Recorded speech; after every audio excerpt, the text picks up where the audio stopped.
La ville du Havre est engagée depuis 2008 dans une stratégie carbone. Donc en fait, elle avait déjà élaboré un travail sur la maîtrise de ses consommations d'énergie.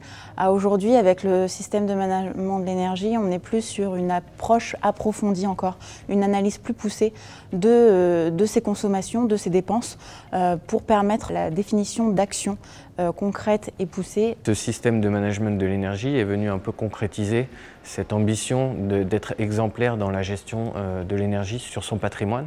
On a réussi à non pas revoir toutes les méthodes de travail qui étaient déjà très bien, mais plutôt à les guider vers l'amélioration continue. L'idée du système de management, c'est bien évidemment de travailler dans le collectif, ce qui permet de partager les retours d'expérience, ce qui permet aussi de mesurer l'efficacité de notre action. Il faut qu'on mesure ça tout simplement parce que nos concitoyens sont un petit peu curieux de voir l'efficacité de nos politiques publiques. Et à partir du moment où on mesure, on a les indicateurs pour dire ce que nous avons mis en place est efficace. On apprécie dans les effets bénéfiques du système, c'est le travail en transversalité avec une organisation qui permet de mettre en contact des services qui n'ont pas forcément l'habitude de travailler ensemble, à la fois horizontal, donc les services parc auto, le service bâtiment énergie ou le service éclairage public, en coordination avec un service un peu plus détaché de la gestion vraiment quotidienne de l'énergie qui est le service développement durable.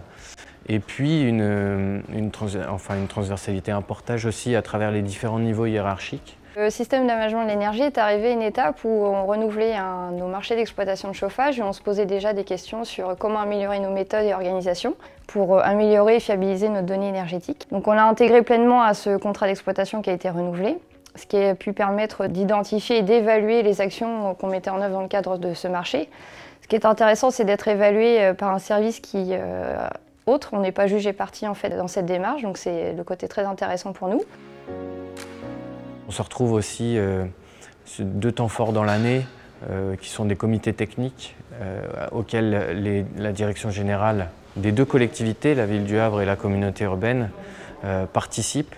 Et on profite de ces temps forts pour faire remonter les besoins, pour faire remonter les difficultés et pour justement amener les bonnes conditions pour décider. Pour ça, il faut des moyens humains et donc il faut mobiliser des services, recruter des personnes qualifiées. C'est la garantie aussi que ces sujets seront pris au sérieux, qu'ils seront inscrits dans la durée de la collectivité, de la vie de la collectivité, puisque les personnels qui sont recrutés ont vocation à rester et à continuer à travailler sur ces sujets, nombreux et pour longtemps. Je pense que les collectivités peuvent s'emparer de cette démarche pour justement mettre en place une méthode de travail transversale entre les services supports et les services pilotes pour pouvoir avancer de la meilleure façon.